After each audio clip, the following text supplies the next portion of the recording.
Hello everyone, আসসালামু আলাইকুম। আশা করি সবাই ভালো আছেন। তো প্রথমে আমি আজকে মশলা রেডি করে নিচ্ছি রান্নার জন্য।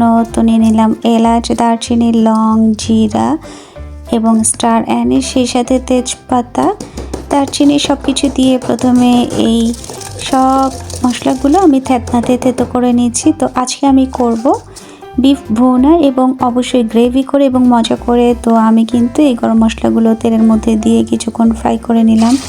এবার যেহেতু গ্রেভি বেশি করব তাই অনেকগুলো পেঁয়াজ বাটা দিয়ে দিচ্ছি। পেঁয়াজ কুচি না দিয়ে এইভাবে পেঁয়াজ বাটা দিয়ে এই বিফটা রান্না করলে দেখা যায় গ্রেভিটা অনেক ভালো হয় এবং মজা হয়। এবার দিয়ে দিচ্ছি লাল মরিচ গুঁড়ো, ধনিয়ার গুঁড়ো, জিরের গুঁড়ো এবং পরিমাণ মতো হলুদ এবং সেই সাথে অবশ্যই লবণ দিতে হবে। সব কিছু দিয়ে আমি এবার এই মশলাটা বেশ ভালো মতো করে কষিয়ে নিচ্ছি। আর যেহেতু এখানে তেলের পরিমাণটা কিছুটা বেশি দিয়েছি এবং পেঁয়াজ বাটাতেও কিছুটা পানি ছিল, তার সাথে কোনো পানি দিতে হলো না। তো আমি ঢাকা দিয়ে ঢেকে এইভাবে মশলাটা বেশ ভালো মতো করে একেবারে ভাজা ভাজা করে কষিয়ে নিব।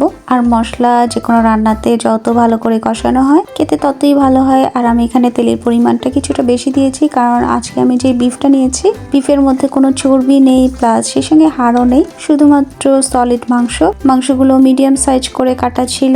এবার মাংসটা মশলার মধ্যে দিয়ে আমি নেড়ে চেড়ে কষিয়ে নিব। ঢাকা দিয়ে কষিয়ে নিতে হবে বেশ কিছুক্ষণ। এভাবে রান্না করার পরে কিন্তু মাংস থেকে পানি ছেড়ে দিবে, আর বেশ ভালোই পানি ছেড়েছে। যেহেতু এখানে সলিড মাংস, তো মাংসের মধ্যে আর এক্সট্রা কোনো পানি দিব না আমি। তো এবার কিন্তু আমি ঢাকনা দিয়ে ঢেকে চুলোর আঁচ কিছুটা কমিয়ে দিচ্ছি। প্রথম অবস্থায় চুলোর আঁচটা কিন্তু মিডিয়াম হাই ছিল, এবার মিডিয়াম করে রান্না করছি।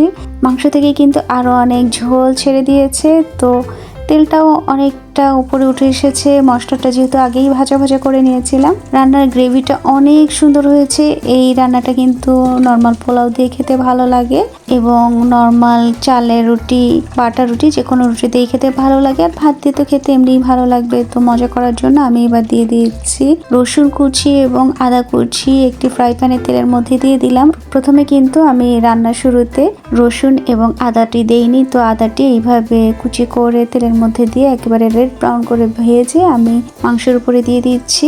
এবার নেড়ে চেড়ে সব কিছু মিলিয়ে নিচ্ছি এবং এইভাবে রান্না করব আরও 15 মিনিট। আর অবশ্যই একেবারে লো আঁচে রান্না করব। যত বেশি লো আঁচে রান্না করা হবে তেলটা ততই উপরে ভেসে উঠবে এবং দেখতে ভালো লাগবে, খেতে তো অবশ্যই মজা হয় রান্নাটা।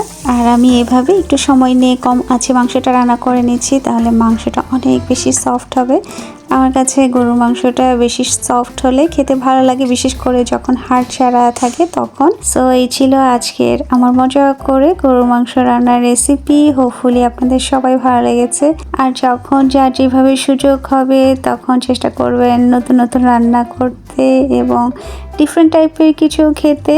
আর ভালো থাকবেন সবাই। আর অবশ্যই সবাই নিজের বাড়ির ছোটরা এবং বড়রা যারা আছে তাদের দিকে খেয়াল রাখবেন, কারণ অনেক এলাকায় বাংলাদেশে এখন বন্যা হচ্ছে। আর আল্লাহ যেন সবাইকে এই বিপদ থেকে রক্ষা করে এই দোয়াই করি, এবং যাদের অনেক বেশি ক্ষতি হয়েছে সেই ক্ষতিটা পুষিয়ে নেওয়ার যে ধৈর্য, এবং আল্লাহ যেন তাদেরকে সেই তৌফিকটাও দান করে। সো এই পর্যন্ত ভালো থাকবেন সবাই, অ্যান্ড আল্লাহ হাফেজ।